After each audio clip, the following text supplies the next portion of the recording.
Alright, oli ku Grosh TV. Genda wansawo subscribing o liking atera o sharing.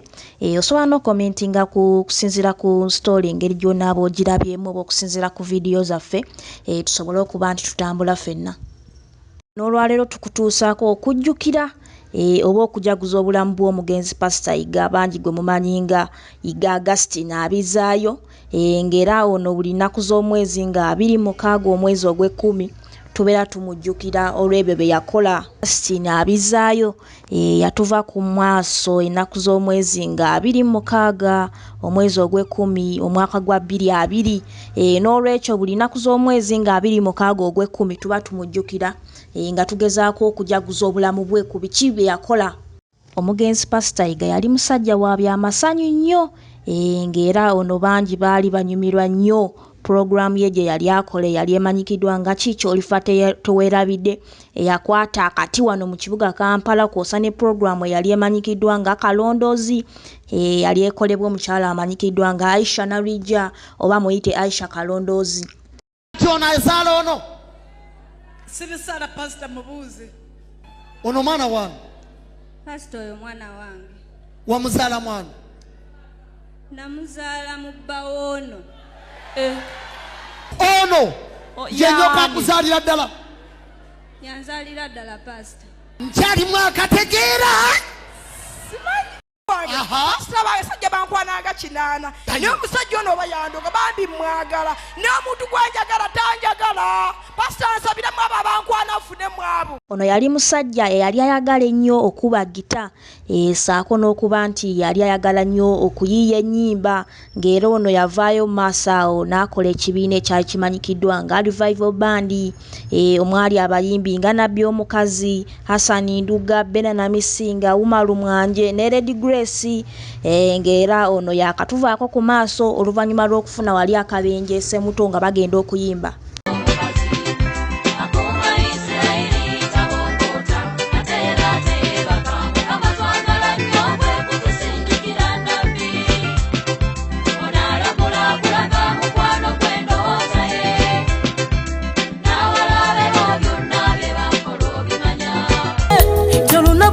Chawa dingira magombe njagala omanye kino nti wali tenna kusatu nawe ne kukimako saagala kuzanyirako kabende bandi mutubumbula ebbuba eryange n'omuzimu ogwange kuli kulondola.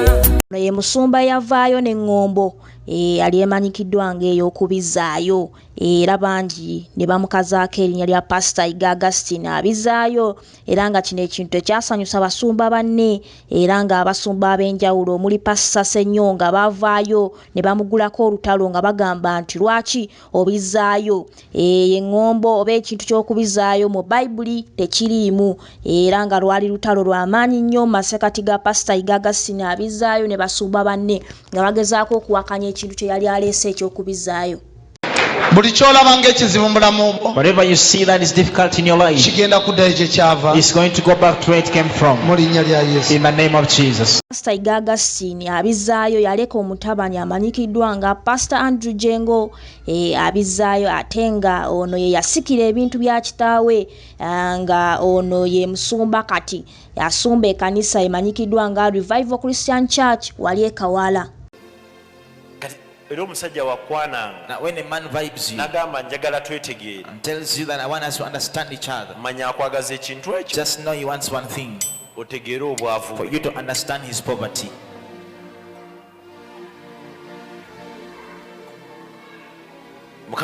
God is good. Now any woman, when a man tells you that I want you to understand, requiring one thing to understand, she has to speak with her ex. That is what she wants you to understand. ovanga ku X akuba essimu ssaawa 9 ogw'ekiro. Even on the X who calls at muba munyumya biki? What are you discussing about? Ovanga ku X akuba essimu. That X who calls. Ng'omukazi alina ofuluma mu The kisenge. woman has to march out from the room agenda ayogere naye. and go and speak to him. Ng'alina ofuluma mu bantu. Musumba Yiga yavaayo n'ayogera ku nsonga za COVID-19 ekyamuleetera okutwalibwa ekitalya n'asiibibwa okumala ebbanga eriwererako ddala ng'ali mu kkomera. Oluvannyuma lw'Omusumba Yiga okutuva ku maaso kyaleetera abantu ab'enjawulo okubanja obwali n'enabbi omukazi avaayo n'agamba nti abanja obukadde obuwerera ddala 7 kwosa n'abaali beeyita abakyala b'omugenzi nga baali basaba emigabo gyabwe ku maali y'omugenzi. Twogerera Pastor Jengo Andrew akyaweremba n'omusango gw'omukyala amanyikiddwa nga Annette ng'ono agamba nti yazaala omwana mu Pastor Yiga Augustine Abizaayo nga ono ayagala migabo ku TV emanyikiddwa nga ABS TV ne church ya Revival Christian Church Kawala. Ekintu ky'ottunda tekisoboka era kinsanyusa nnyo bwe tutuula ne famire abamu balina endowooza tutunde ne bagezezaako kibalambulira nti omugenzi yagamba temutunda nti ate ekkanisa yo TV obwaka luyinza obaako n'otandika ottunda naye ekkanisa teyali ya kitaffe yali y'abantu. Ate era emabegaawo twavaayo ne tulaba omusajja amanyikiddwa nga Kojja Kimbowa nga naye yali agamba nti abanja ssente empitirivu ABS TV kwosa ne Pastor Jengo Andrew. N'olwaleero okusabira omwoyo gw'Omusumba Yiga Augustine Abizaayo kuli wano e Kawala ku Church ya Revival Christian Church esumbibwa Musumba Pastor Jengo Andrew Abizaayo.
Kumizi ku Grosh TV last lugenda wansawo subscribing liking atera osharing tugenda kuba tukutusaako emikolo nga we gigenda okutambula wali ku church ya Revival Christian Church Kawala era ng'enteekateeka zonna zikyagenda mu maaso era nga abantu ab'enjawulo bagezaako okulaba nti beeyuwa Kawala wano okulaba nti bajjukira oba basabira omwoyo gw'omugenzi Pastor Yiga Augustine Abizaayo. Ky'olina okukola weekuumire Kumizi ku Grosh TV enteekateeka zonna tugenda kuba tuzikutuusaako wano wokka tovaako.